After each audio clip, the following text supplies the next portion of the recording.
January 27th, 2026 Public Utilities Commission meeting to order. Roll call, please. Higgins. Here. Wassow. Here. Anglin. Here. Bacon is not here. All right, stand for the pledge, please. I pledge allegiance to the flag of the United States of America and to the republic for which it stands, one nation, under God, indivisible, with liberty and justice for all. Okay, we'll move on to the approval of the agenda. Make a motion to approve. Second? Okay, motion and a second. Any further discussion? All those in favor say aye. Aye. Those opposed, same sign. Motion carries. We will move on to the consent calendar. Notice to public, all matters listed are considered routine by the commission and will all be enacted by one motion. There will be no separate discussion of these items unless good cause is shown prior to the time the commission votes on the motion to be adopted by roll call. We'll have the approval of bills, approval of minutes, approval of out-of-state travel, Tyler Connect Conference, approval out-of-state travel for backyard linemen. Move to approve the consent calendar? Second. Okay, motion and second. Any further discussion? Hearing none, let's see. Roll call, Higgins. Yes. Wassow. Yes. Anglin. Yes. Okay, motion carries. We will move on to election of president and vice president. I would make a motion, well, actually like to propose a nomination of Mike Anglin as president for 2026. Second. Okay, motion and a second. You accept the nomination? I do accept, yeah, sorry. Motion is, yeah, I do accept, thank you. I would love to continue in this position, so thank you. All in favor, say aye. Aye. Aye. Those opposed, same sign. Motion carries. Okay, how about vice president? I make a motion that Dolly's the vice president. Okay, motion, I'll second that. We have a motion and a second. Any further discussion? Do you accept? Yes, sir. Okay, all those in favor say aye. Aye. Aye. Those opposed, same sign. Motion carries. All right, thanks, everybody. Okay, we'll move on to public forum. So time allocated for citizens to bring matters not on the agenda to the attention of the commission. Time limits may be imposed. Is there anybody here for public forum? Okay, anybody online? All right. Okay, we will then move on to commission committee reports. We'll kick it off. Yes, sir. President Anglin, would you like to change any appointments to the committees? I should have added that to the election line. Yeah, good point. I feel really comfortable with who we have on the committees currently, but I would certainly be open to suggestions or any comments by I anybody. like my position. And I do too, but at this point in time, until we have two more people fill those vacancies, I would suggest maybe no committees meet until such time, because otherwise we have a committee of one, which doesn't make much sense. So if we hold on that with the positions until those vacancies are filled, I guess we just have to do committee business at the commission meetings. Can Until then. me and you meet for both of them, It's a Dolly? quorum, unless it's published, it would be considered a quorum. As individual, yeah, correct. If you met, you'd have a quorum. I do have to ask though, just with the, I guess, decisions and conversations that need to be made on certain topics, does that seem feasible to wait another month, or do we feel like it's, I hear what you're saying, Dolly, and I do but I think agree. there's some financial stuff that I'm not sure I wanna, I'd like to have a couple meetings actually, but I don't wanna break any rules or upset the apple cart either. I Yeah. know staff, there's some things we've been talking about in finance that need to continue talking about. Yes, There, Paul. if I may, Mr. Chair. There is a potential for a couple of applications coming in for vacant seats. And so if we can wait until maybe the February meeting, and if there's some adjustments, and if they get appointed at the council meetings in February, it might be a good opportunity to take another look at it, but maybe we hold for a month and That's whatever, Well, and if there is a delay, if there is a delay, then I would think that we would just have to call for a special meeting. yeah. Okay. Okay, good discussion. We'll proceed that way, but we'll just play it by ear, I guess, and proceed accordingly. Okay. Thank you, Danny, for bringing that up. Okay, so with committee reports, is there anything to comment on or to speak to though? Just for discussion today? No, sir? From a personnel committee, no, finance? No? Okay. All right. I do have to say, in 2025, though, looking back, I feel like the committees did a fantastic job. I know everybody really put a lot of effort into that, and so between staff and our committees, thank you very much for your efforts there. I think gained a lot of ground. I think communication was amazing, and so thanks, everybody. Did a great job. Okay, we'll move on to unfinished business then. There is the separate memo that we all have access to, so thank you again for putting that together, and nice to see what we've accomplished, and also good to see what's still on that list. But, so we'll move on to item A, unfinished business memorandum discussion item. There is nothing further from staff as it relates to the unfinished business memorandum, unless the commission has questions. Okay, commission members, do you have any questions? Unless you want to provide just a quick update on the lead service lines and moving forward. I mean, and maybe it's too early to bring that up. I don't know. Yeah, I can kind of provide a brief update. So we, at the MESRB conference, we were approached by some of the lobbyists, Flaherty and Hood, and we do have a meeting set up today with Senator and Representative Heinzman at the Service Center to talk over a potential funding package for lead service lines during this legislative session. We have some data put together. The Coalition of Greater Minnesota Cities has put together a group of folks that have really put forth good funding packages and kind of a joint effort between the IUOE 49ers Union. I forget the other gentleman that was in the call yesterday, Danny. Who did he represent? That was Lyuna, part of the 49ers. Conservation Minnesota, I think, was the other Conservation one. So Minnesota. Conservation Minnesota, the 49ers, and the Coalition of Greater Minnesota Cities have more or less a coalition that's really pushing for additional funding bills for lead service line replacements during this session. That funding package that was approved in 2023, that is anticipated to run out here this year. And so we're talking with the Heinzmans about a new funding package that the coalition will be bringing forward this legislative session. I think their ask is going to be 240 or 250 million, which was similar to the 2023 package. So, you know, the BPU was committed $2.6 million this year for our lead service line replacement program. We're on the project priority list for the foreseeable future at that same amount. But given the funding constraints in that program, it's unknown at this time whether we'll have future allocations unless there's a package that's pushed through at the state level. Yes, Dolly. And thank you for that. It's just something we want to put on the radar because if there is no more funding, it is something that we'll have to take into consideration, and it's not a cheap date. It'll be millions.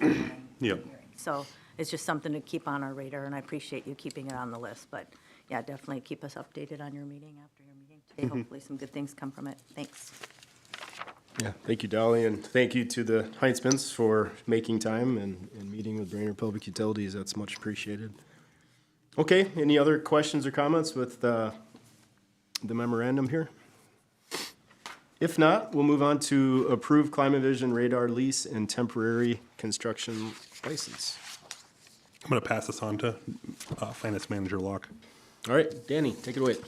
Thank you, Mr. President. The next item for your consideration is approval of the lease agreement and the temporary construction license related to the Climate Vision Radar project. So this has been on our docket for some time. It started in June of 2024. The project has been under review. The proposed lease and construction license have made it through all legal city attorney review as well as Climate Vision's legal team. There is one outstanding question related to tenant and subtenant relationships, which was just originated in the Climate Vision template lease document. They're actively addressing that item. We've had staff discussions with the state of Minnesota, have been real positive. All parties have expressed the support of the project. both the state and ClimaVision need these approvals before they can move forward through their review process.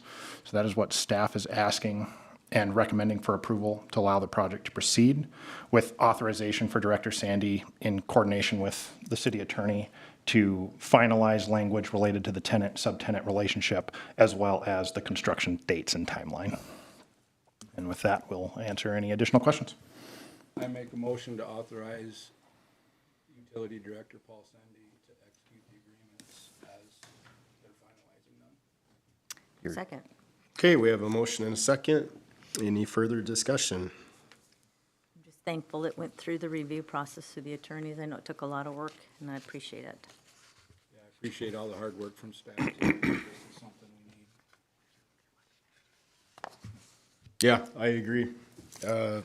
Yeah, and it's been a little while in the making, but I think everybody has done a great job, and certainly the due diligence has taken place. So, all right, all those in favor say aye. Aye.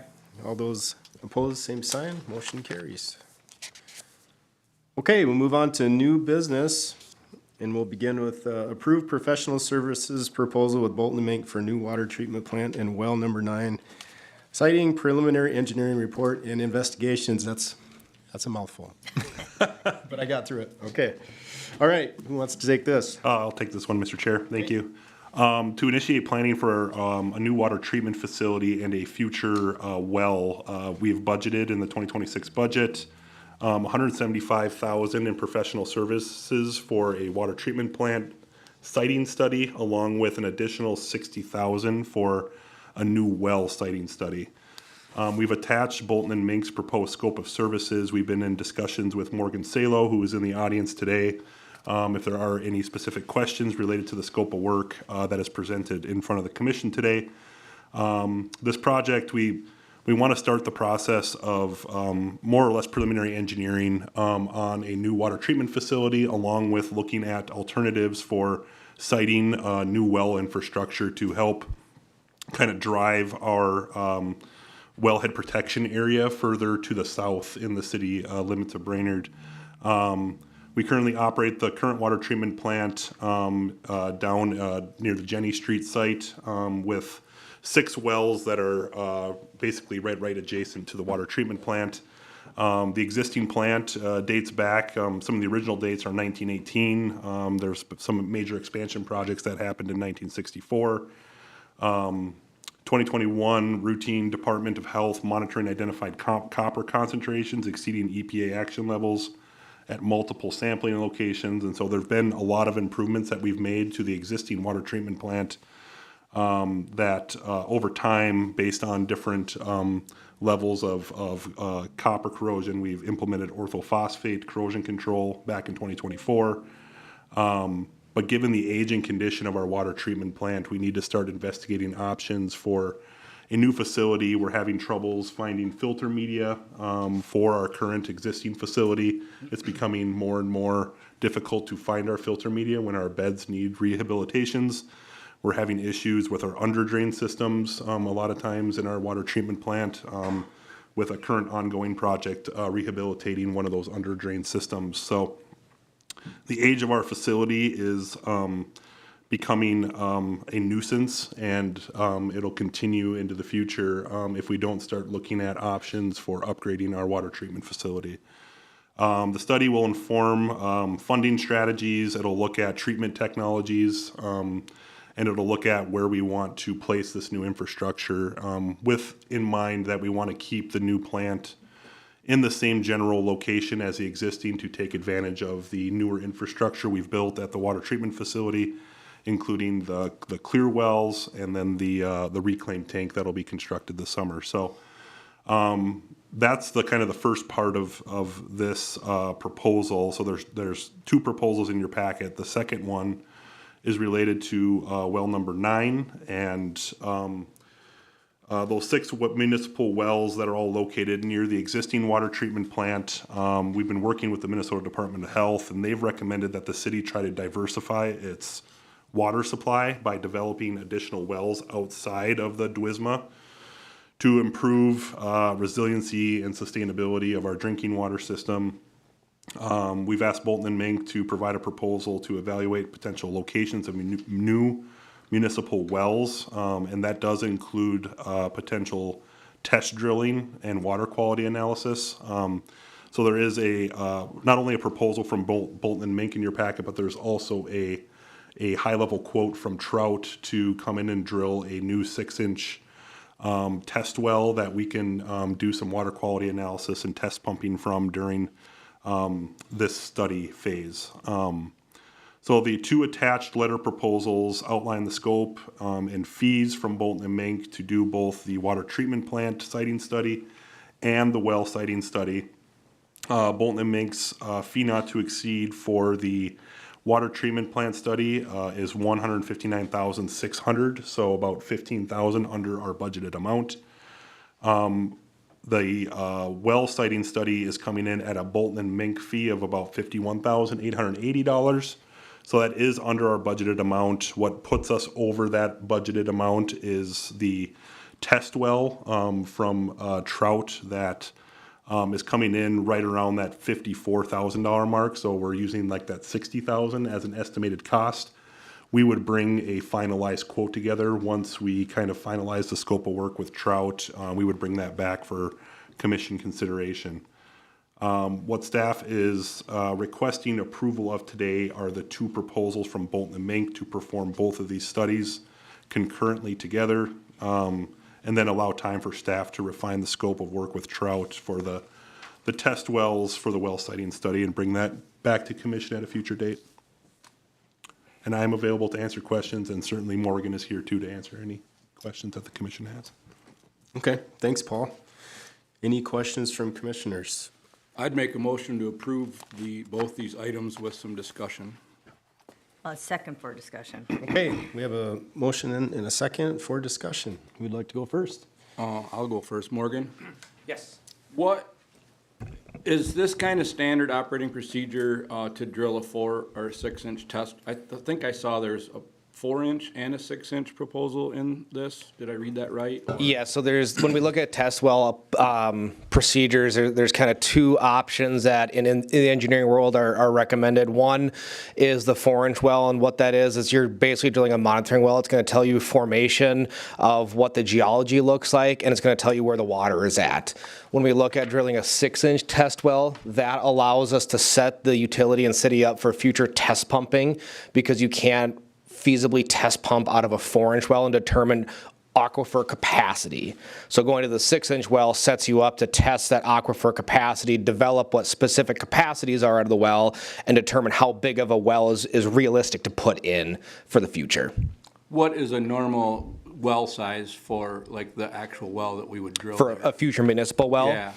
It varies depending on the capacity of the well. That's why test drilling is typically recommended first, so we can understand what the capacity of the aquifer is. Most of your municipal wells that you're going to see in this type of formation are going to be anywhere from that 12-inch to possibly 18-inch cased wells. Okay. How deep are the aquifers around here normally? That's a tough question to answer, because there's around this area of the state, there's a lot of what's called quaternary buried aquifers, which is basically water-bearing sands. As you get into different parts of the state, those aquifer levels tend to change in depth. For example, the metro, the Jordan Aquifer, which is one of the biggest aquifers in the state, that is down in that 300 to 400 foot range. Below that is the Tunnel City Wanawak, and below that is the Mount Simon Aquifer, down to 700 to 900 feet deep. In this area, we typically want to find water-bearing sands that have a good structure to allow the water to flow to a well, and that's when the well driller drills these wells. Specifically with these 4 and 6-inch wells, they get that formation material out of their well, and they're able to tell us recommended depths based on how far they're drilling down. So there's really no set depth until we start to look at what the other wells look like, where the water-bearing sands are, and what the formation ultimately looks like. Okay, thank you.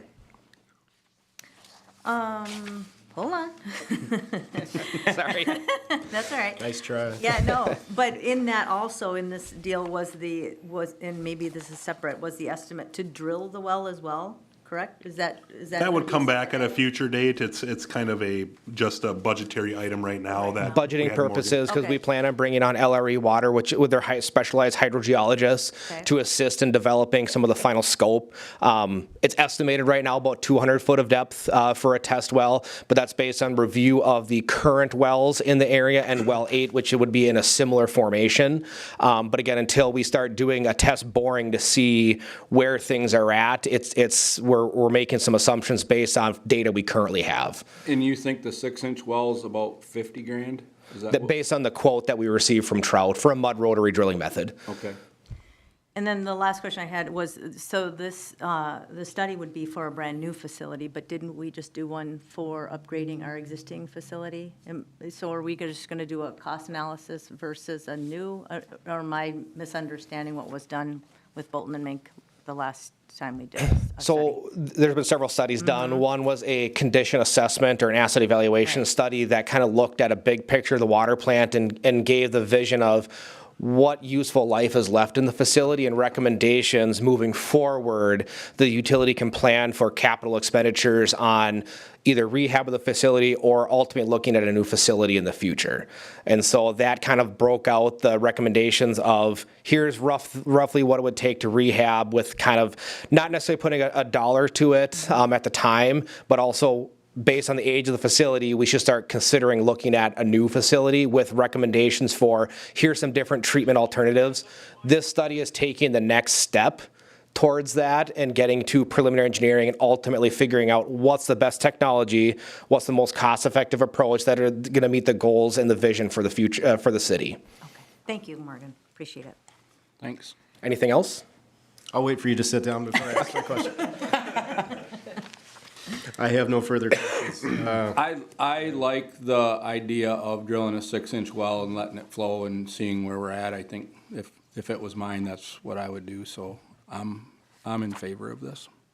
With that 6-inch well, there also is an opportunity that well doesn't have to go away in the future. You know, being it's so close to Buffalo Hills Park, there might be an opportunity to utilize that for irrigation purposes or whatever's needed on the public works side for utilizing that 6-inch infrastructure in the future. So it's not money that we're just throwing away by drilling a 6-inch well. That can be used for other purposes. Could that be used for like selling, I know we sell a lot of horizontal drillers water and stuff like that. Could a well like that be used Potentially. for that?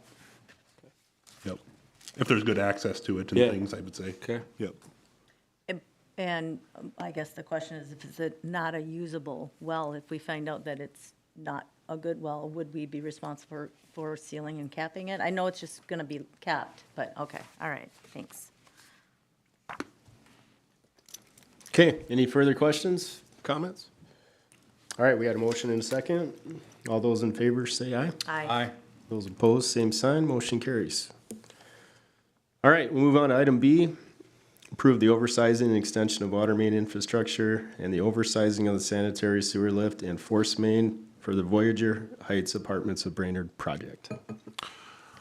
All right, so I'm gonna, thank you, Mr. Chair. I'm gonna try to walk the commission through this. So we've been working collaboratively with James Kramvik and Jesse Dean on the Voyager Heights Apartments project. And this project is located down south of Woodland Hills Lane and to the west of Greenwood Street in South Brainerd, near Woodland Hills Good Samaritan. So during that collaborative approach, we've been working with the engineer for Keepers Construction, who is the developer for the proposed project, on extension of utilities and street infrastructure for their proposed multi-building apartment complex. This project has been in front of the Planning Commission and City Council quite a few times to date. And it's advanced through the city's development review process with the potential approvals by the City Council at their February 2nd meeting.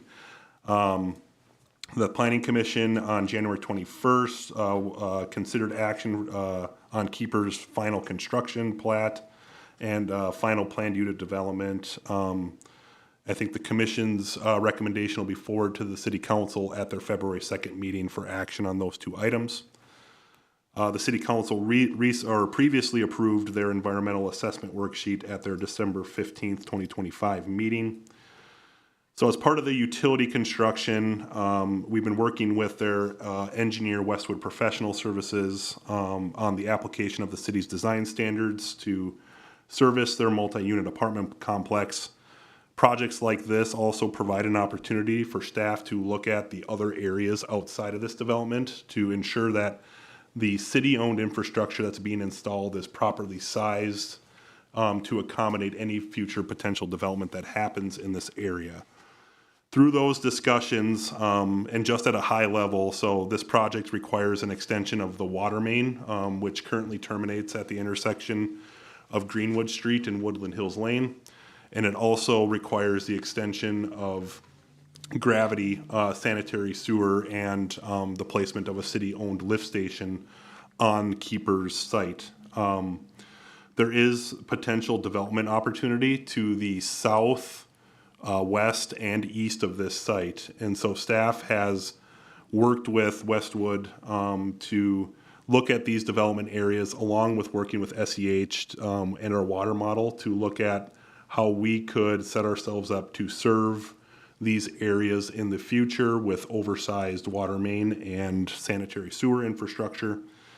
What we came down to was Keepers and Westwood, they need a 10-inch water main running down Greenwood Street to the intersection of what would be the new Voyager Drive, which would be west of Greenwood Street and enters their facility. That will be a city-owned street, and it will currently dead end about 1,000 feet to the west. What we're asking for and what we've ran our water models on is to basically not only upsize the 10-inch water main that's needed to serve only their site, but also to upsize that to a 12-inch water main, both down Greenwood Street and through their site to provide potential service for future developments to the west. We've also asked Keepers to include a stub at the intersection of Voyager Drive and Greenwood Street to the east to provide service to that parcel that is south of Teen Challenge. And we've also asked them to provide a stub to the west on Woodland Hills Lane so that a future capital improvement project we could loop in what would be Ridge Drive South and Crestview Lane, where we have a couple of dead-end lines at this time. Another request that we've asked SEH to run the water model, and there's some snips from the water model in your packet today, is we've long known that we've needed to loop the Greenwood Street water main line in with what is south of Trunk Highway 371B, down to the Andrew Street area, which is another dead-end line. And you can see some of these water modeling exercises that we've done. And so we've asked Keepers and SEH to kind of look at what it would be to extend that water main from its current terminus point at Voyager Drive and bring that down for us to basically the intersection of 371B and Greenwood Street, so that at some point in the future, we can push the water main across the highway and get it connected into the Andrew Street area. You can see this diagram right here. This is the existing conditions. So you can see our pressures in the Andrew Street area, which is the blue line in the bottom right-hand corner of the first picture here. We're at 839 gallons per minute, 968. With a 10-inch water main, which is the green line on the next photo, you can see those pressures jumping substantially and providing redundancy to our system. And then further down with the proposed 12-inch line, that is what our pressures are at. And this also includes the looping of Ridge Drive and Crestview Lane through this area. And so we've done quite a bit of water modeling and analysis to show that there's a benefit to the city to upsizing these water mains and setting ourselves up for a future project.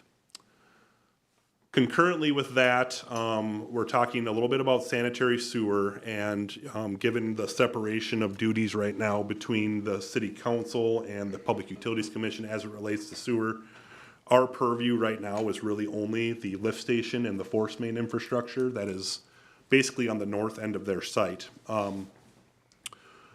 Given the operational needs from a lift station perspective, so Right now, the developer is only proposing what is called it's a one lift structure. It's produced by Old Castle, and it's an RC 509 structure, which is a 5 foot by 9 foot wet well structure. And given this potential for future development, we have requested that the commission at least review the upsizing to the RC 611 structure, along with upsizing their proposed force main from 4 inches to 6 inches to accommodate future development in this area. City staff will be bringing a recommendation to the city council to also upsize the gravity sanitary sewer through the site to accommodate future development, both east, west, and south of the Keepers development. The estimated cost for these, I'll kind of touch first on the estimated sack and whack that'll be collected with this project is currently, I think, $159,600 for the whack fund, and I believe it's a little over $200,000 for the sack fund. And so we're requesting that with those fees that we collect from Keepers for this development project, that we turn around and use those for the oversizing of the water main, which is a commission decision, and then we ask the city council to utilize a portion of those funds for the sanitary sewer lift station and force main oversizing. Our current estimates are approximately $150,000 for the water main oversizing and extension further down Greenwood Street, and about $115,000 for the sanitary sewer oversizing in this area. So that request for sanitary sewer SAC funds would go to the city council if the commission forwards that recommendation on. The request to use the WAC funds would be a final decision by the commission here today. So that's a high-level overview. I know that was a lot of talking by me, and I'm certainly open to answering any questions. We just really feel that this is a beneficial project, not only to us, but to Keepers, providing some more economy of scale for them and making sure all of our needs are met. Thanks, Paul. Well, if it makes you feel better, I followed you. Okay, well, that's good. No, you did a great job. I'd like to make a motion to approve this with discussion. And I'd second for discussion. Okay, motion in a second. Let's hear it. Paul, I just want to commend you on how you presented this.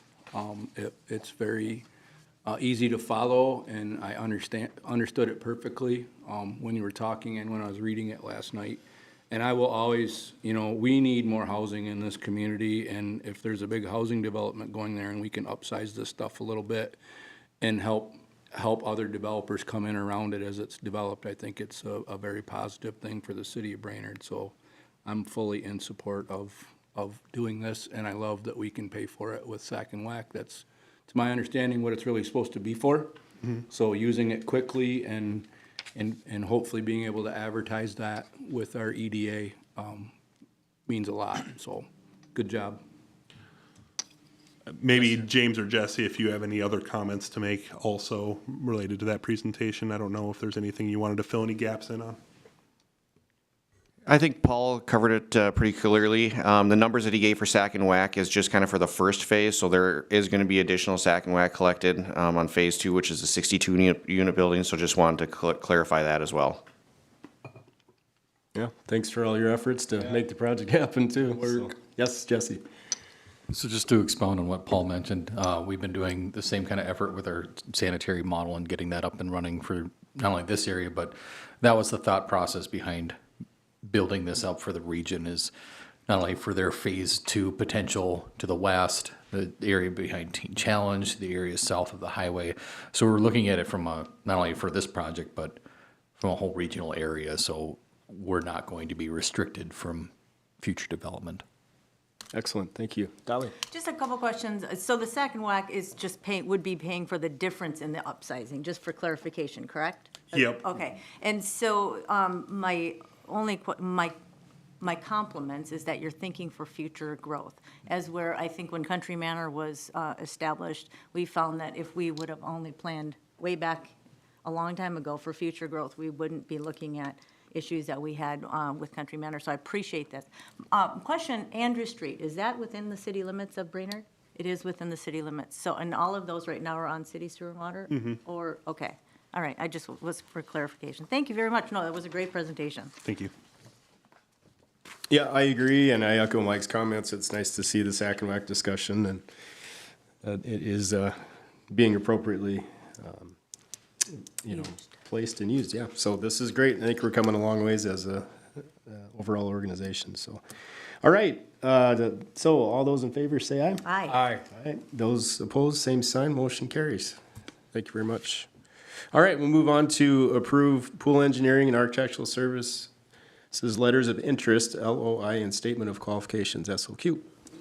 Thank you, Mr. Chair. So at the last city council meeting, city staff proposed going out for solicitation for an LOI and statements of qualifications to engineering and architectural firms for setting up an on-call roster pool for, the original proposal was to go out for a 5-year term, so for 2027 to 2031. The reason staff is kind of doing this is we not only want to kind of expand our reach as far as our consultant pool is concerned, but we also want to be more in the driver's seat as far as process is concerned and trying to find efficiencies and streamlining our solicitation process throughout the organization, whether that's for street projects, for park projects, for public utility projects. We're looking at ways to streamline our contracting process through the RFPs and professional services agreements, and getting to a point where we have a pool set up where we have these categories throughout the pool that consultants submit their qualifications on, and we're getting all of the qualifications side of reviewing proposals out of the way very early on. Once a consultant is within our pool and it's approved by all 3 bodies, those contracts or task orders would go in front of either all the consultants within that pool category, or we would work with them as a direct select basis. The benefits to this are, currently how our current process works on larger infrastructure projects is we'll get an RFP, we'll solicit that to multiple firms, or we'll leave it as an open solicitation. And then consultants have to prepare a detailed proposal for services based on the RFP language. How this would streamline this is many times during a scoring process, you have qualifications, staff, previous experience, all this stuff that is a score on consultant proposals. That's getting this out of the way on the front end, and we're setting up our pool in a way that we know who the consultants are within each pool category. We know their qualifications. We know who their staff are. We're really just down to what is the scope of work, what is the schedule, and what is the price. We see it as a benefit in streamlining on how we contract with our consultants and our for any type of public works function. We would set up a standard master services agreement that once the pool is solidified, consultants would enter into a city-issued master services agreement, and then these task orders, when a project comes up, would be driven by staff, and it would be either on a direct negotiation basis or like a mini RFP basis. City Council did review this at their last council meeting. They provided 2 comments. One is we had originally set up the scope of work for a 5-year pool term. The City Council wanted to limit that to like a 2-year pool, with the understanding that if consultants want to get into the pool, they don't have to wait a full 5 years to potentially get into the pool. And then the other thing that the council wanted to kind of put a cap on the contract limit with consultant services up to about a $500,000 threshold. So anything that would exceed that, we would go out to a full-blown RFP. But anything under that, we had some discussion about, Jesse's standard street projects and what we see for engineering proposals. The last one was in that 430,000 range, and we want to try to capture as many of those standard projects as possible.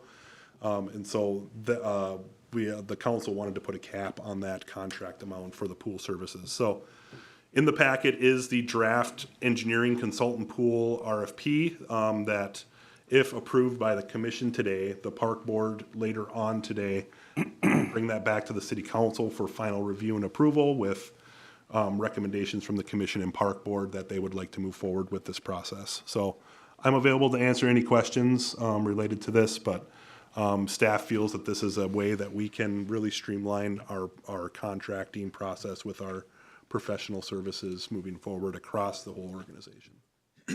Okay, thanks, Paul. Commissioners, have any questions, or did I hear a motion? I'm going to make the motion to approve, staff recommends the approval of, make the motion to approve the attached solicitation of letters of interest and the statement of qualifications. Second. Oh, sorry. A little premature. Nope, that's right. I'm good, because we're going to discuss now. Okay, there's a motion and a second. Is there any discussion? Yes, my question, you speak my language when you talk about processes and efficiencies. I love it, love it. But my question is, there was only a 3-month deadline for this to be, for people to submit these proposals. Is that too short of a window? And you also talked about a potential of open solicitation. Is that a potential? I mean, if this is a first time go around of doing something like this, I mean, are we going to have a minimum number of proposals in our pool before we can say that this is actually going to be working? You know, what if one or only two companies? Yeah, I don't foresee that happening. Okay. Many consultants are used to this type of structure. I've come from the consultant world, and a lot of consultants prefer this type of structure because once they're in that pool category, they know that they're going to be notified if there's a project that's coming up that they're in that category for. And so it behooves all the consultants, even, you know, outside of the Brainerd area, to put their name in the hat for this pool, because once you're in, then you're not guaranteed work, but you're at least considered for work moving forward. And so, you know, typical solicitations, like for Jesse's RFPs processes are, 3 to 4 weeks. And we feel that it's only a 20-page proposal. And so that there is enough time for consultants to work to put this together. I know Mike, coming from the consultant world, that's usually kind of the timeline that you see. Yep. And so I think I think the timeline's good enough. And we would go through the same kind of approval process. This would come before the commission with a recommendation from staff to the park board and then finally to the city council. So moving from our recommendation to city council, right, then city council would adopt it, so March 4th would be the deadline for all proposals to be in. That okay, I'm comfortable if you're comfortable. My concern is if we just didn't get many, Yeah, and that we might to. adjust it a little bit depending, if that date might not be, we have to wait for a master services agreement from the attorney too, and so there might be a little bit of lag time. It might be the second meeting in March where the council's looking at this, but. Okay, yeah, Is Mike. the $500,000 limit, is that just for the engineering, or is that for the engineering and the project as well? Just the engineering. Okay. That's all I got. Okay. I would agree. I feel like it's an appropriate amount of time and certainly something we do see in the consultant world. So I think it's nice. Good process to streamline it. Okay, any further discussion? All right, all those in favor say aye. Aye. Those opposed, same sign. Motion carries. We'll move on to item D. Approve SCH Trunk Highway 210 construction observation and administration proposal for professional services. Thank you, Mr. Chair. So Jesse Dean released an RFP for construction observation and administration services for our upcoming Highway 210 reconstruction project. The solicitation, we received 2 proposals, one from WSB and one from SEH. Staff went through the scoring criteria and the review of both proposals, and it recommended to the city council at their last meeting to approve SEH and entering into an agreement with SEH for these services. This is coming before the commission as a large portion of these professional services are related to the water main replacement project. And so there's a breakdown in the costs that we anticipate right now. Bids have not been received yet, and that reallocation, we won't know that until the bids come back. But we did recommend to the city council that we move forward with SEH for these services. The city council did approve that. It's in front of the commission today to review this and provide any feedback for staff. Okay, thanks, Paul. Do I hear a motion? Yep, I'll move to approve staff's recommendation for the construction observation contract for 210 Washington, not to exceed, for SEH, and then not to exceed the amount of $268,000. Second. Okay, motion is second. Any further discussion? Hearing none, all those in favor say aye. Aye. Those opposed, same sign. Mr. Item, Chair? yeah, Just, there's a meeting today on 210, is that correct? Is it the 210, was it this morning at 9? There And was then there was tomorrow? one session this morning at the chamber at 9 o'clock. There's another session, I believe, tomorrow afternoon. It's either like 2:30 or 3. I don't know the exact time, but Okay. I yes, just there want- was one. Just because I do plan on going to the one tomorrow, so I just want to make sure no other commissioner is going tomorrow To the letting? to the. No, it's a mitigation plan for businesses on the 210 corridor that the chamber's putting on. I'll be out of town, so Okay. you're safe with me. Am I safe or no? If I want to go, do we just make a motion that, I think. You'd have to adjourn to it. Let's, okay. Adjourn to it? Yep. Yeah.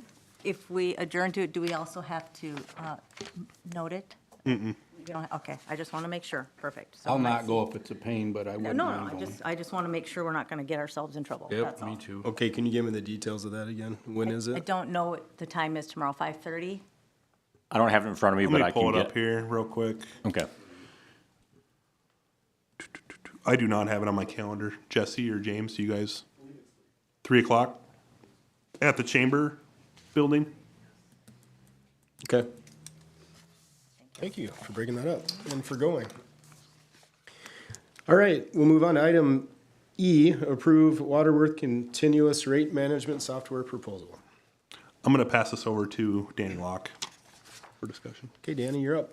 Thank you, Mr. President. Commissioners, the item for your consideration is a proposal for a one-year software subscription to support our ability to do in-house rate analysis and some continuous rate management.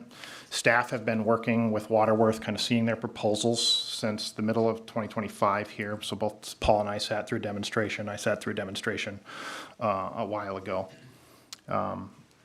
Where we envision and see this being a benefit is during the, not eliminating our current rate, cost of service studies and things, but to supplement that during that process. So as we see these budget changes, as we see those items or costs change when we have projects, this will enable us to do that kind of on the fly and provide more timely feedback on our rates. Waterworth is a very utility-focused program. They were a rate consultant, went from the rate consultant side to creating this software. So they have experience in those rate models. We think we could use this software then to evaluate those models on a timely basis. As we look and as we move forward, so Max will go to the long-range model and we can see a demonstration as it was included in your packet. The staff's recommendation is to do a we're going to deem a low-risk approach by doing this in phases. So they have a ability to do water, wastewater, and electric, and stormwater. Staff's recommendation right now is to do a one-year subscription for water and wastewater.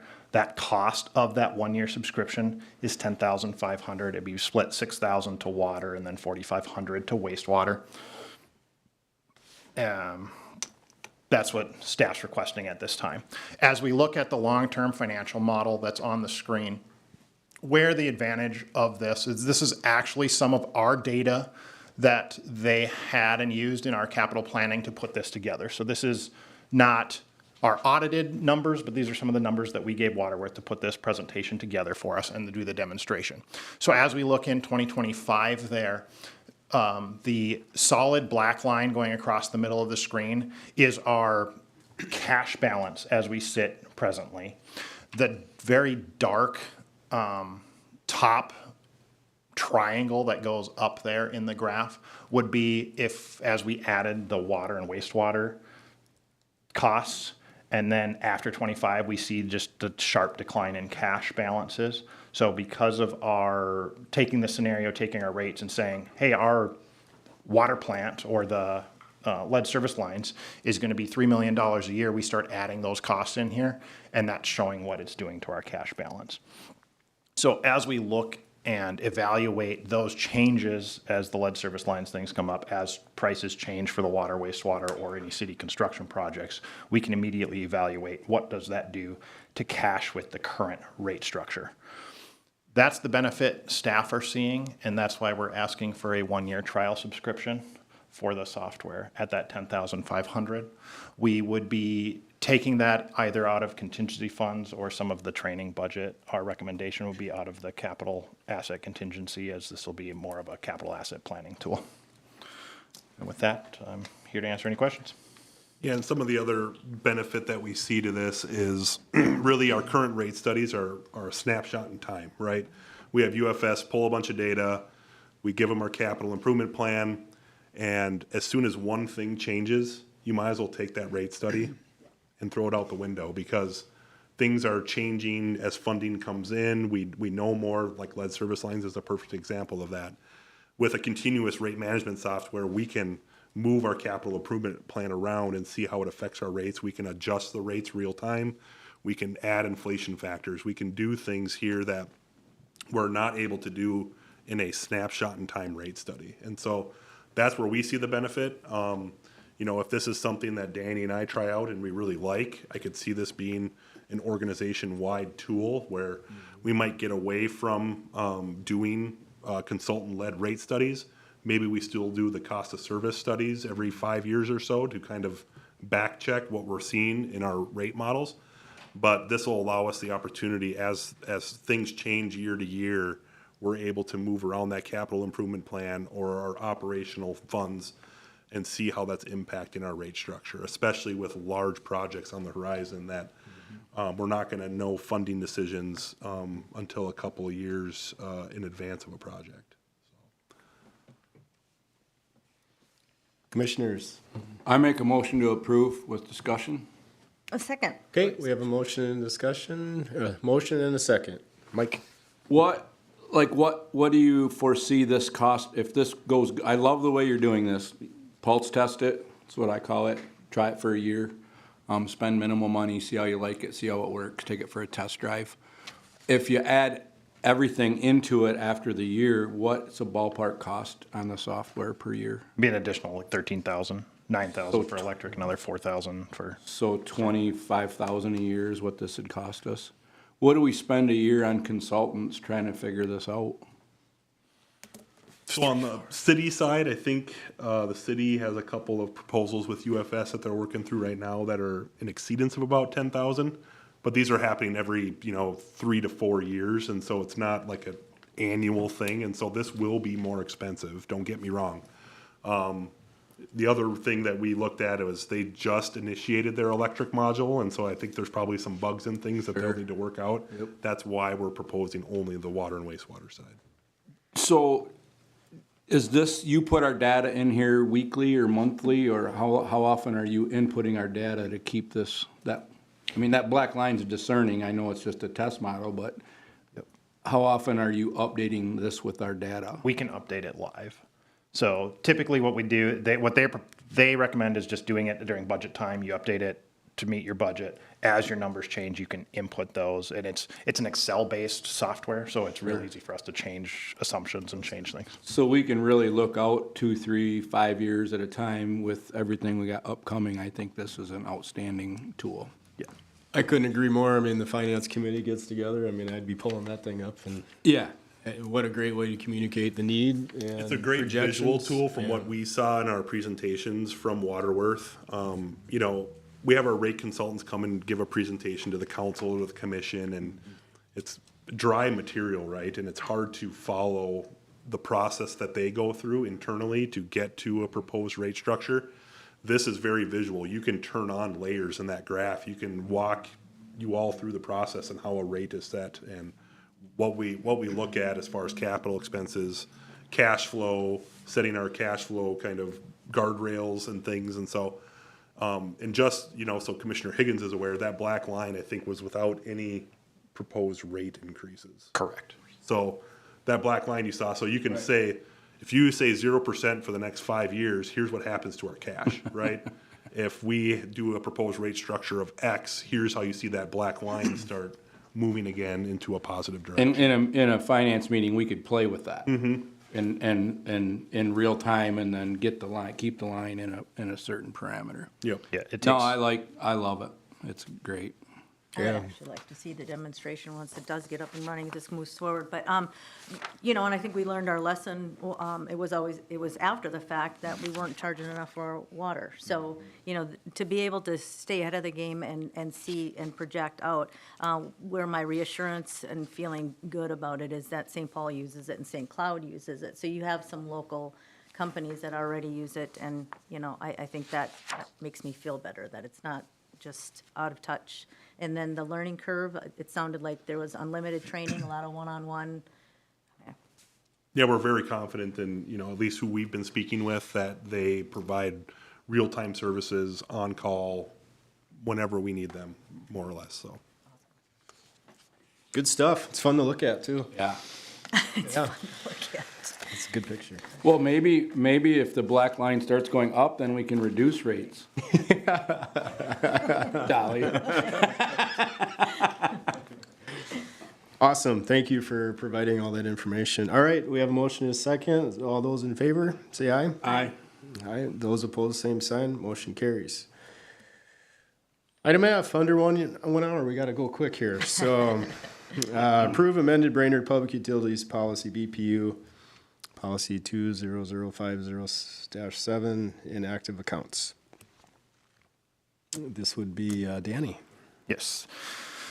Thank you, Mr. President. Commissioners, the next item is the inactive account policy. So as part of our 2026 comprehensive policy review, staff just selected this one for evaluation and update. The attached red line of the policy statement is what our current policy says. That shows the red lines to what was added to the policy statement section of the proposed policy. The primary updates clarify kind of the treatment of some vacant accounts and then removed outdated references to prepaid and fixed charges that are delayed in our billing process. So with the in-code billing system, we're no longer allowed to suspend or make inactive accounts and then still have those charges accumulate. What a customer could do is they could prepay on their account. So if they knew they were going to go away for a couple months, they could prepay on their account. Then the billings could be applied from that prepayment. But as we look at operational efficiencies and different things, we're having to do manual adjustments right now because of this policy. This is what the policy updates for in our operational.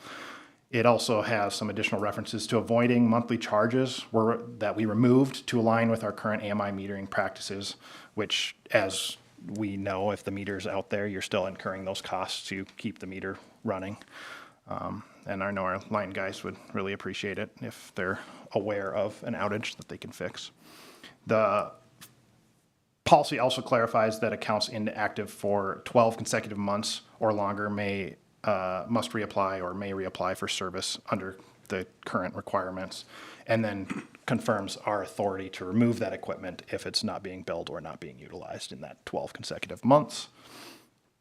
Staff are recommending approval of the updated policy as presented, which incorporates the revisions that I discussed and those that you can see, and then adds additional sections to align with the broader comprehensive policy review. Thank you, Danny. Do I hear a motion? I'll make a motion to approve with discussion. Second. Okay, motion is second. Let's have some discussion, Mike. Define,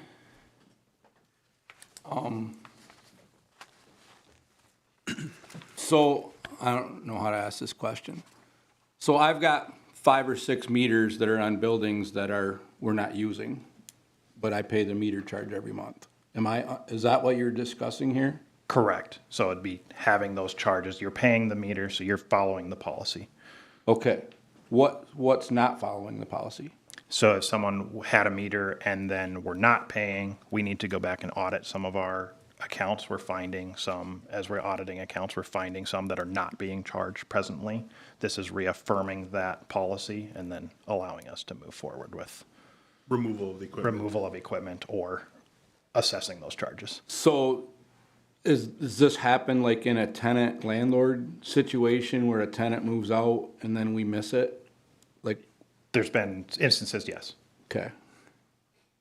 So what I'm doing is following the policy. It's somebody that left a meter in and stopped paying the bill, like whoever left. Okay? That's all I got. Dolly? I don't have anything. I don't either. Okay, all those in favor, say aye. Aye. Those opposed, same sign, motion carries. Okay, we'll move on to approving amended Brainerd Public Utilities Policy, BPU, POL 2005-10, disconnection of service policy. Danny, you want to take this one I too? can take that one as well. All right. So the next policy that we included in our comprehensive review is the disconnection of service policy. Commission saw this policy in 2024. The only adjustment we made to the policy statement on there, instead of a bulleted list, we now have a numbered list. So that red line was included in your packet.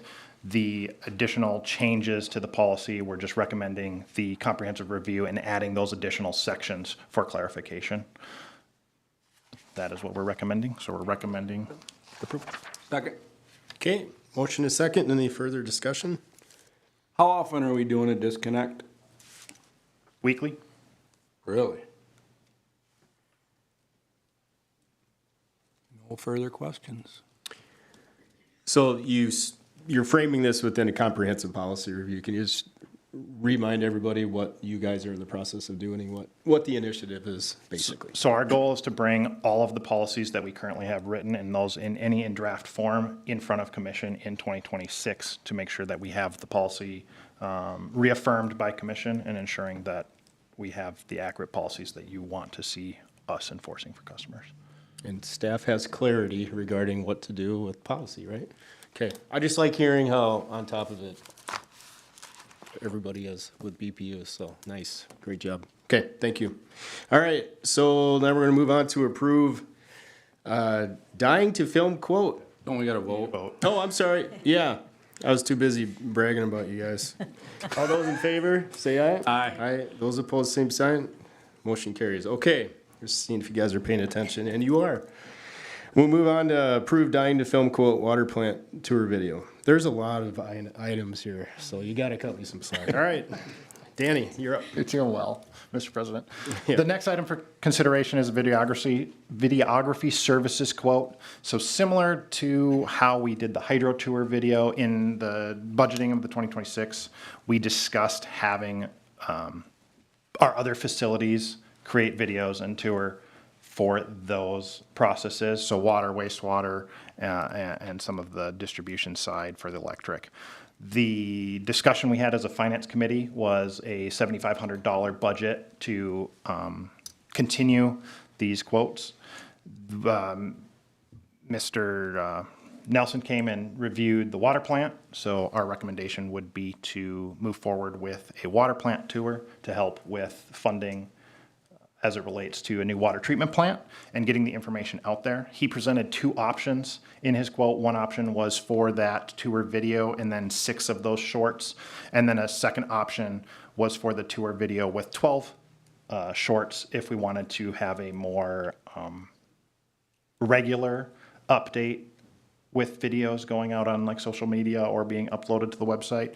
Staff's recommendation, looking at what the budget constraints were and some of the topics that we had just brainstormed as he was here, was to do option 1 for the tour video of the water plant and then 6 shorts. That is what we're presenting for your consideration. Thanks, Danny. Is there a motion? I make a motion to approve option 1.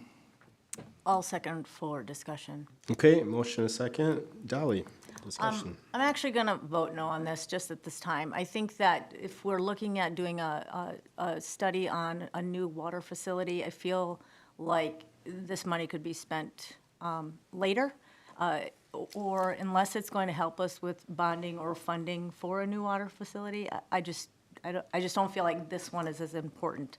I would look at the wastewater treatment plant before I would look at the water facility. That's just my opinion. Okay, thank you. Mike? I don't like spending money on this stuff either, but after talking to some state reps, I think it really helped. The dam tour we did, it really helped. You know, people are visual and they like to see interaction. You know, we could have probably found somebody better than Trent to to be doing the dialogue. But other than that, I believe that I would support this at the minimal cost, just because I think the amount of stuff that we have coming up, it's just good to have media. People like visual stuff, they like videos, these drone fly-throughs are amazing.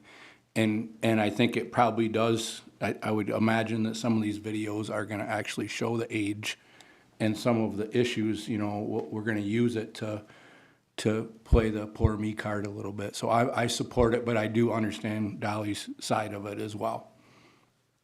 I support it for similar reasons, because I think education is key, and for our legislators and even our customers, just to know the state in which our facilities are at and what we're trying to do to upgrade everything. So I do support this. I think it's a great way to communicate, very effective.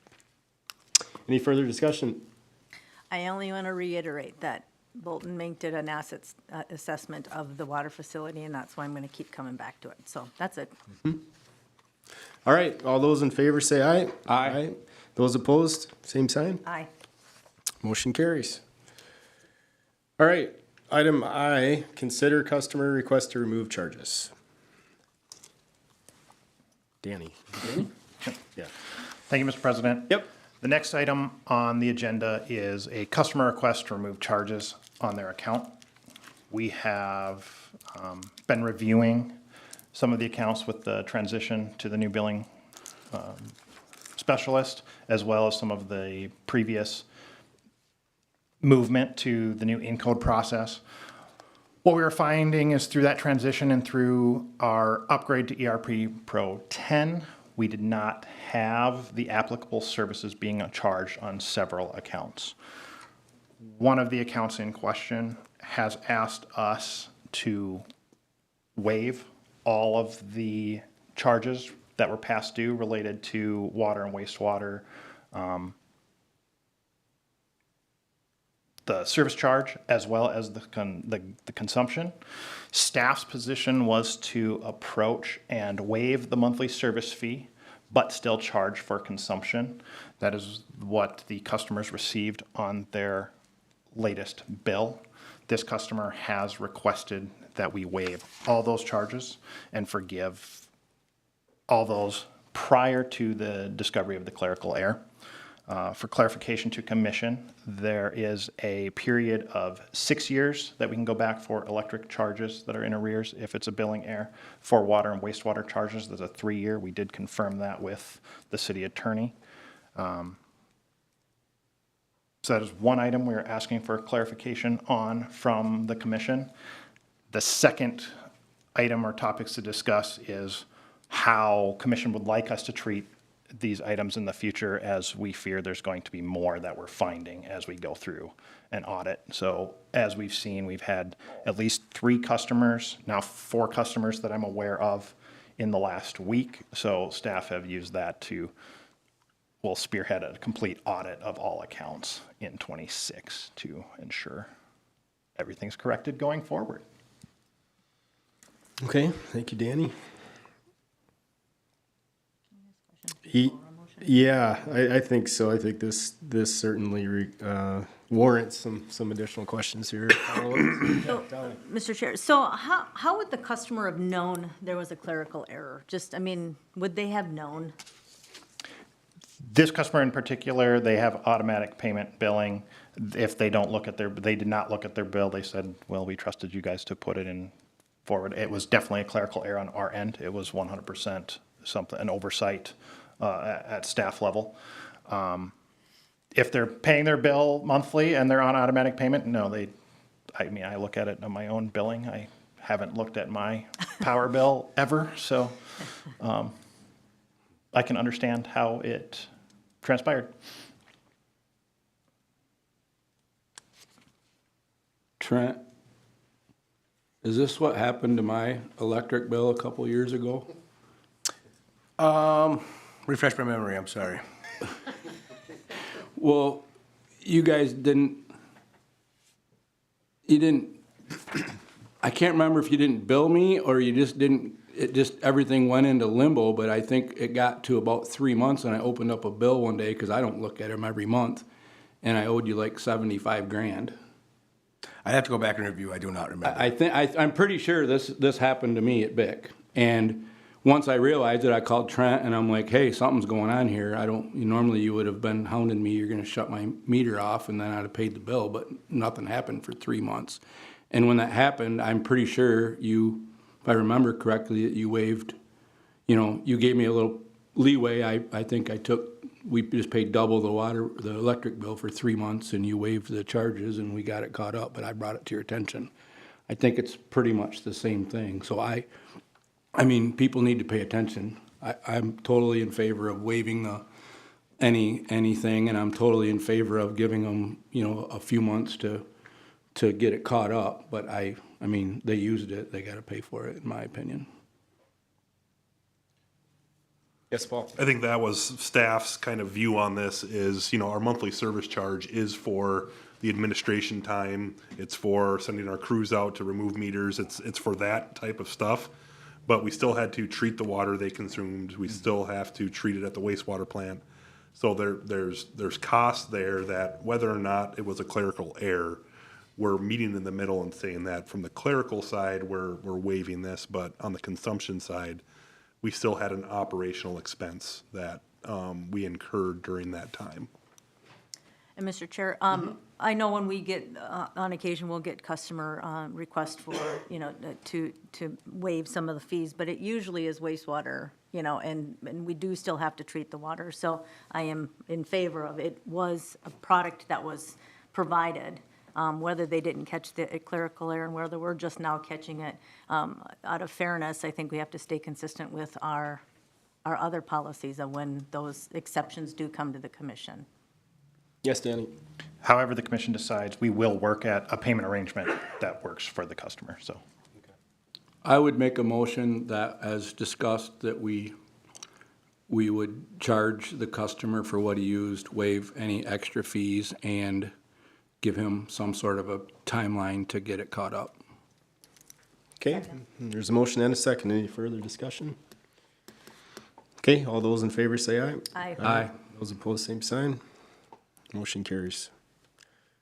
Move on to item, yes. Is that how the commission would like us to handle all of these going forward? Do you want them each coming to you individually? That'd be the second part of the question, is how would you like staff to handle I would these like moving to forward? see Do the we, magnitude of it. So I would, if Yeah, I would go like ahead. to see the magnitude of it, so if they could come in individually, unless it's under, maybe if you would agree. We can do it under a staff report. Yeah, that would be great. Perfect. Good clarification, Danny, thank you. All right, discuss AEP updates and approve sale of excess capacity. I think Danny was Danny. going to take this one. so each year, we have a meeting with AEP about this time of the year.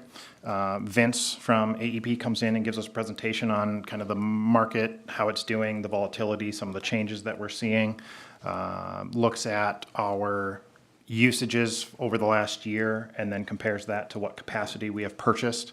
So similar in past years, we did a review of our accounts. We do have some capacity in some of those months.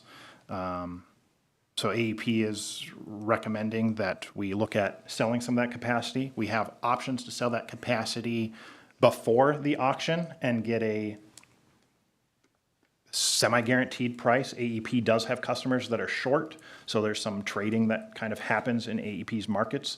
That is how the commission has treated this in the past. With that trading, we'd see an excess of approximately $149,000 in revenue for 26 through 2027. In May of 25 to May of 26, our previous sale where we had excess capacity, about $162,000. That's kind of up to how the commission wants to go. What we're seeing in the markets is some significant volatility. They have been selling previously, I think some of the auction rates were at like $82 a megawatt day. Some of the markets are closing significantly higher, $493 a megawatt day. So there are potential that if we went to auction, we could see more, but it's an auction, we could see less. That would be completely up to the commission. Staff's recommendation as we look at this is to sell that excess capacity prior to reaching the open market and coordinating with AEP to do that. It gives us a benefit. If there's ever a time where we're short, they're negotiating with those customers to give us that opportunity as well. So we see kind of it being a two-way street and be good to your neighbors so they're good to you later. That's how staff's looking at it. So that would be staff's recommendation, would be selling this excess capacity prior to the auction. And with that, open for discussion. Hey, thanks, Danny. Mike? That's a big discrepancy.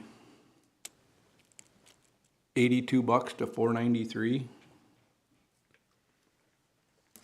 Have we ever done it any other way? I don't remember that we have. Not that I'm aware of. Okay, I was just curious, like. Most generally, that excess capacity stays inside of AEP's footprint, and what they use it is the other municipals. So they serve municipals in Minnesota and Wisconsin. So we typically keep that capacity within the municipals, which is beneficial for public power and as we align towards that. That's guaranteed that stays in the municipal power generator? It's not all guaranteed. That's their first look. That's where they'll start. And there is a few customers that are short that are landing in the municipal portfolio here. So my assumption would be that's where it would end up. So it's kind of like playing the stock market, right? So we're betting on that it could generate 150,000. Could we put a number on it to kind of, I mean, could we at this point say we'll sell it, but this is what we want out of it if they're going to pre-sell it before the auction? So that's what's presented here, the 149,000 is But what. what if I want more to pay for a dye film project that just got approved? I'm just saying. I love it. I'm just saying. Let's go, Nolly. Is it, I mean, could we request, I mean, if we're in negotiations at this point, could we request or suggest? We could suggest it. Well, that's what I would suggest, 155,000 to sell it before auction. That would be, I guess, where I'd be going with it. I mean, we're taking a risk. I know if we did go to auction that we wouldn't even get that. I mean, that it would be for a lot less, and we wouldn't be getting that. And I know we're not using it. We've got the excess, right? And there's no way that we're going to be using it this summer. I mean, it's going to be there regardless. So I would, obviously, I'm moving towards we need to sell it. But it's that risk factor. I'm more on the guarantee of, I'd rather have a guarantee than running the risk. I'd roll the dice if it was my money in a heartbeat. I wouldn't even hesitate, but I will go along with staff recommendations on this. I think you guys are in this game a lot more than I am. And this, I guess, it also popped a lot of ideas into my head after the MMUA meeting that I went to, so I'm okay. I mean, if we asked them for what dollar, I mean, could we ask them? We could ask. I mean, tell them we're trying to do some things. Can we get an extra 10 grand or something? I can ask that. And then, If they're not able to find the question would be is if they're not able to find a customer, do we want to lock in at, I think they have a customer at this, that's why they're showing that. If they can't lock in a customer before auction. would you when wanna is the go- auction? March. So can we readdress this at the next meeting? Or is that too late? We should be able to.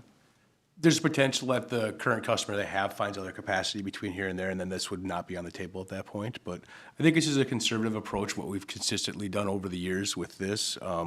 Comfortable with where those numbers are coming in at, but yes, it's like very much, Dolly, like you mentioned, it's like following the stock market. And we see this cold weather come through and gas prices shot up, electricity went crazy the last couple of days. Yep. So I mean, and that's very volatile, and that's storms, weather impact all of this. And if you watch natural gas, we pretty much trend on the electric side right on its tail, no matter up or down. So it's a foggy crystal ball. Well, I'm going to make the motion to accept staff's recommendation, but I would like to come back with them with an offer of 155. If we could do that, that'd be great. I'd second that. Okay, motion and a second. Any further discussion? Okay, hearing none, those in favor say aye. Aye. Aye. Those opposed, same sign. Motion carries. All right, authorize staff to negotiate updated AEP contract amendment. Danny? Thank you, Mr. President. So as part of the conversation that we have with AEP every year, they come and present their packet of information that has been included in your packets. As we look at Commission's request to extend our purchase power agreements out for the 10 years time, the AEP comes and they present where they have a dollar amount. So if we were to stay with our current contract and not amend the current contract, but get out there 10 years, we'd see a increase of about 23% in year 10.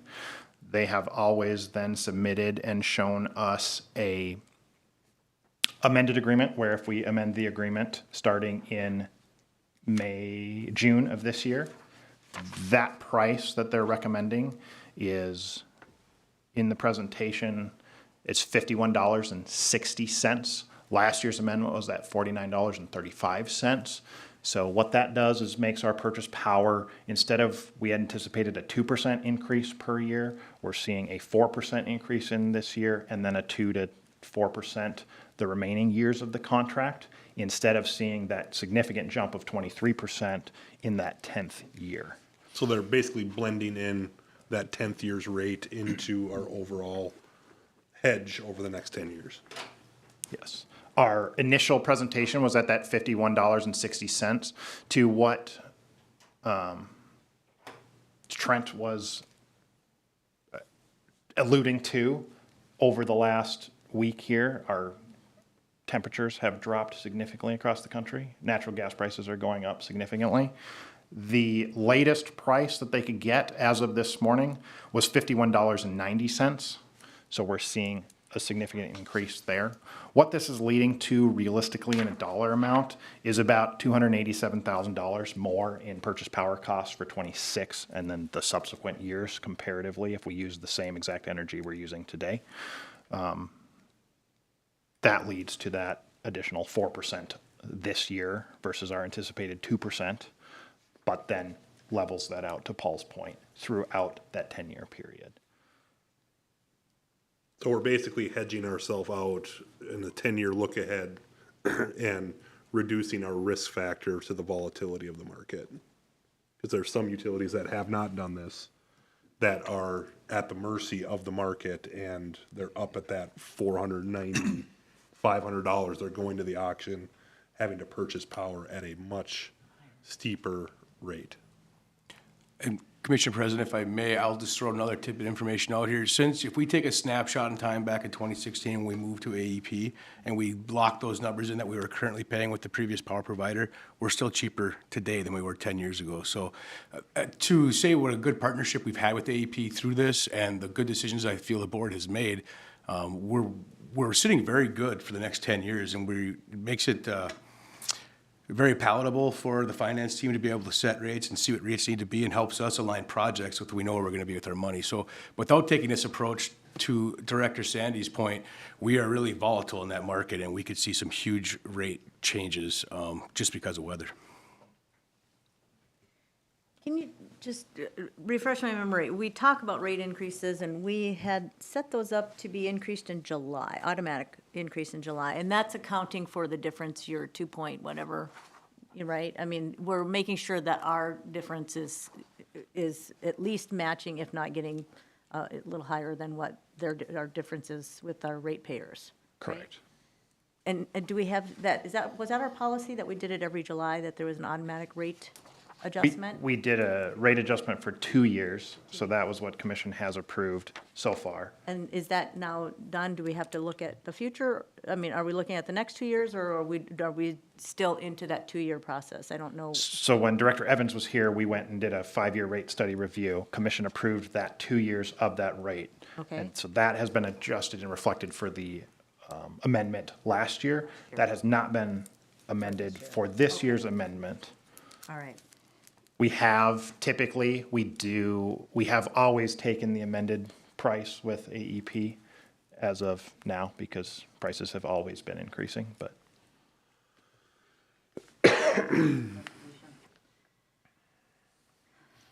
Staff's recommendation would be to authorize Director Sandy to negotiate with AEP for a price not exceeding $52.50. And that gives us to that approximate $287,000 more. That gives us even a little more leeway so that we're covering any market volatility between now and the time we can sign an agreement. I'd move to approve that motion. I second. Okay, motion and a second. Further discussion? Paul, if you come back at 52.49, I'm gonna be disappointed. I'm a tough cookie. Try to save us 10 grand, will you? Okay, we need to vote. I won't forget. Okay, all those in favor say aye. Aye. Those opposed, same sign, motion carries. Thank you, and I think Trent, nice to make mention of the history of this and just what collectively we've been able to accomplish there for our customers, so it's nice to see that in action, so. Okay, so now we're moving on to staff reports. City Administrator, Mr. Broyles. Thank you, Mr. President. I will be brief. City Council has approved and directed staff to reach out to American Legal Publishing for codification services. ALP is kind of the gold standard in codification. They have in excess of 300 municipal clients just in Minnesota, and they're also nationwide. I have some experience with ALP in previous jobs. So we are going to be reaching out. We're working out some of the finer details of an agreement right now. The initial effort for the codification will be about a year, and then it'll just be maintenance after that. But this will digitize our code. It will make it searchable. They will update our code. They'll keep it current. They'll format it properly. We can submit new ordinances when they pass, and they'll integrate those. So I think this is going to be a huge leap forward for the city. So we're excited about this. So again, we're just working out the finer details of that initial agreement. The first effort will be about a year for them to get to codify the code, and then it's just maintenance after that. So that's one item. The second item I wanted to bring up was, you know, monthly, you guys are probably all well aware, I do a radio show called Community Focus on WJJY, and I often ask one of the directors or a member of staff to join me if there's something that's relevant or germane to the conversation. This past month, or earlier this month rather, in January, I asked Paul to join me, and he talked about lead service lines. That was very informative, so I appreciate that. I wanted to recognize Paul. Good job. Third thing, probably don't need to mention too much about this since all the commissioners were there. Charter Commission, the last Charter Commission meeting was on the 21st of January. I thought it was productive. Staff has a good direction going forward. I think we're getting closer to a solution to get this out of the Charter Committee. Just a reminder that the initial comments are due by close of business this Thursday. If you have any questions, please ask. And then lastly, I just want to recognize an outgoing and an incoming. On Friday, our previous HR director, Chris Schubert, retired on Friday. Brittany Cummett is the new HR director. She's not new to the organization, but she's new to her position. She's got some big shoes to fill, but I know she's up to the task. So just want to welcome Brittany and say my thanks to Chris Schubert. She retired Friday. So we're turning a page, a new chapter in the city of Brainerd. We're very excited. With that, I'll just take any questions if you have them. That's all I have. Thanks, Mr. Broyles. Anybody have any questions, comments? Yeah, the only question I would, and it's not directed at you, but I love the community focus that you guys, that the city does. Are those, can those be added to the city's, the links to the city's webpage? Because sometimes I just forget it. When the radio's on, I'm busy. I can't always hear it. So how does a person go back and re-listen to those? Not being an IT expert, it seems like it's in 2026. It seems feasible, but let me look into it.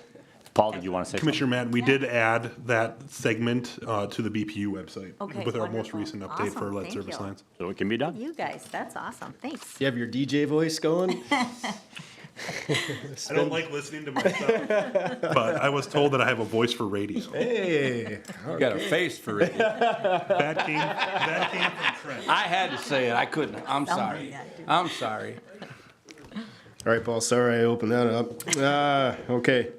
No, I agree, Mr. Broyles, the Charter Commission meeting was great, and I thank staff and in particular Mike and Dolly, you guys had great comments, so. Okay, council liaison report. That'll be pretty short today, won't it? Gone. Okay. Okay, HR Director report, what do you think? Yes, thank you. The report is attached. I do have one additional update. So the business office support specialist, we had offered it to Amanda Schneider. All of her pre-employment testing is complete, and we have narrowed down a start date for Monday, February 2nd. That will go in front of council at the February 2nd meeting for final approval. And that is all I have. Thank you. Great, thank you. Any questions, comments? To the team. Yeah, you bet. Okay, Public Utilities Director's Report. I have nothing further than what's in my written report unless there's questions from the commission. That's a great report, thank you. I do want to make a comment with the work that in cooperation between what you all are doing with trying to create some not ordinances, but like the fog testing, those policies. I appreciate you working with Baxter. You know, why reinvent the wheel?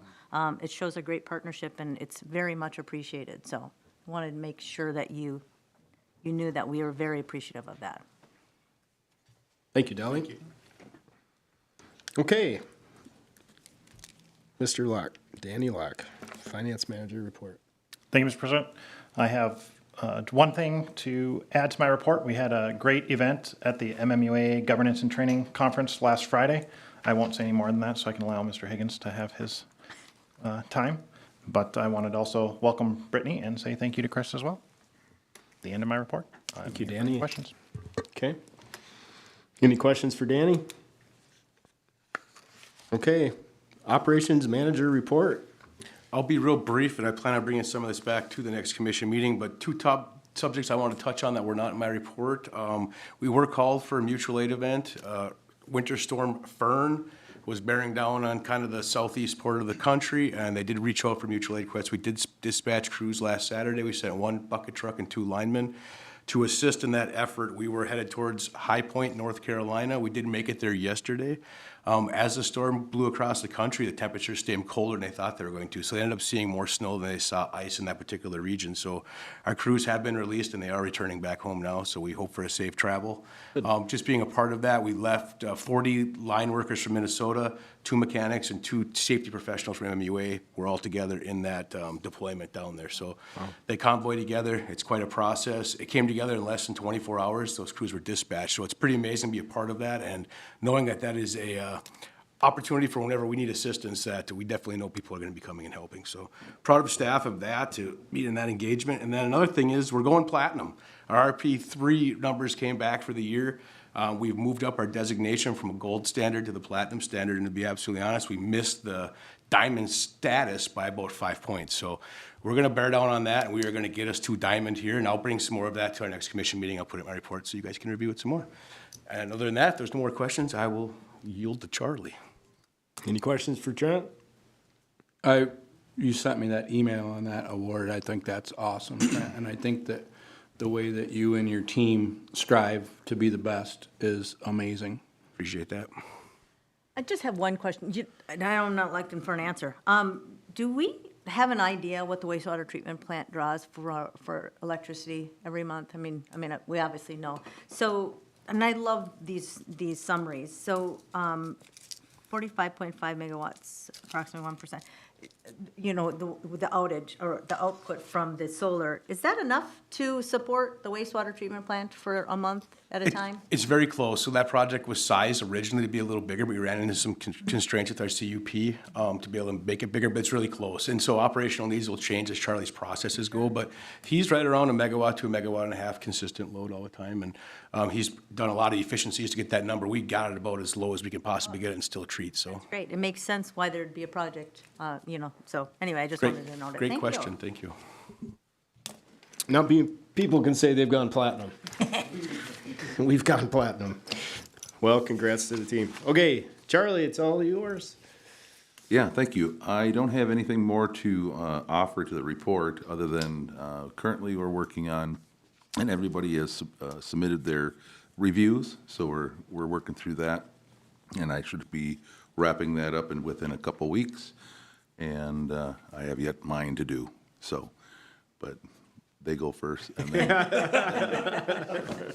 but if you have any questions, again, biosols, we're producing it every moment. And I get a little bit nervous around this time, hoping for April real quick. So any other questions, let me know. That answered my question. You start land applying in April. Well, If it's Mother weather- Nature, right? So, and when We're at the 600,000 and farmers you are get a ready. little nervous around that. Absolutely. Okay. And so it's a big thing, right? in scheduling and planning and with all the agencies' needs. So it's very, very cumbersome when I start to, just like this cold weather, when it comes to water towers and trends. I start to not sleep very well. And then when spring comes for the frost going down is another consideration. So, yeah, a little bit nervous, but we'll make it.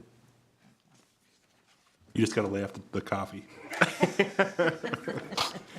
It's like saying don't breathe, right? Okay, commission member reports. Mike, start with you. Yeah, I got to go down to the MMUA, Governance in Action, a view from a commission's chair day meeting last week, and it was awesome. I got a book here if you guys want to take it and read it, and I made some notes on some things. I guess the biggest thing I got out of it was they talked a lot about small municipal electric companies like we own selling to a bigger guy, and then they walked that process through what happens after that. And there's nothing positive that happens when a big company comes in and buys a little company like we have. They talk about outages going longer. They talk about they don't care. There was concern, they don't take care of poles, they don't take care of transformers, they don't take care of infrastructure. They're just raking our money in. So I've often thought, I'll be honest, that I didn't understand why a small town like Brainerd would have its own electric division. But after 8 hours sitting there listening to the horror stories about what happens to small communities, I would fight to the death to keep our electric co-op. Now, that's the biggest thing I got out of that day. And that was probably more like, I spent more time in that meeting than I did any single day in school my entire life. But it was just really informative. They had great speakers, and just to talk to some other commissioners and some other utility directors, I just felt more part of and more of I guess I learned a lot about being a commissioner and what it means to sit up here and make decisions and give my opinions. And I look forward to some more of that stuff too. So, other than that, I'm really happy with the way the charter meeting went. I thought that was one of the best conversation meetings that we've had, and I'm just really hoping that we can get that wrapped up and get a 7-0 vote and get, it came up today in this gravity issue where we're trying to make decisions and on a new development, and it's cumbersome. We look to big developers, we look weird because we can't just sit up here and make a decision. It's splits, and I just think I've always thought that was odd. So I'm looking forward to getting that fixed, however it goes, and I appreciate all the work the staff and Nick has done on that. It really meant a lot to me. So, thanks. Thanks, Mike. Dolly. I'm going to echo a lot of what Mike was just saying. I have gone to the MMUA conferences in the past, and that's exactly what I've gotten out of it. And I think we can learn by other people. And I think we had one small utility in Minnesota in the last year or two that sold off their electric, and the ink wasn't dry, and they regretted every minute of it. So it's a good learning experience to be aware of what's happening in surrounding communities and what can come of that. I only want to ask the question as we move forward. I know we had a really brief discussion at the beginning of the meeting regarding our banking. And I would ask, is it possible if we, in the future, look at a new bank for BPU, if we could look at the operating account to request any new bank to have it be interest-bearing? That was just something that we had asked some of our local banks, and that was the benefit of using a local bank, and just to have that passive income it's pretty substantial. It allows us to do smaller projects that we wouldn't have normally been able to fund otherwise. So I would like to see if we could do that. But and I will, again, like I said, echo what Mike had mentioned. I know the Charter Commission had worked really hard. Staff, all of you, had worked really hard on drafting new language that clearly was very outdated. So I'm really positive for 2026 that we're finally on a really good track. And I just hope that we can stay on that track. It's been great, and it's been great to watch, so that's all I have. Well put, thank you. Yeah, I will just, I guess, summarize things here from my perspective, sitting here, listening. I'm hearing things like forward-thinking, strategic planning, excellence, mutual aid, selflessness, helping others, streamlining. I mean, it's just, I think 26 is off to a heck of a great start, and it's all credit to staff, and really looking forward to a great year. So thank you for the opportunity to be a part of this, to serve on this commission. It certainly is my pleasure, and yeah, humbled by that when I hear things about like we heard today. So thanks a lot, everybody. And with that, do I hear a motion to adjourn to the Highway 210 meeting Wednesday, January 28th, 3 p.m. at the chamber? So moved. Second. Okay, motion is second. Further discussion? Hearing none. All those in favor say aye. Aye. Aye. Those opposed, same sign. Motion carries. Thanks, everybody.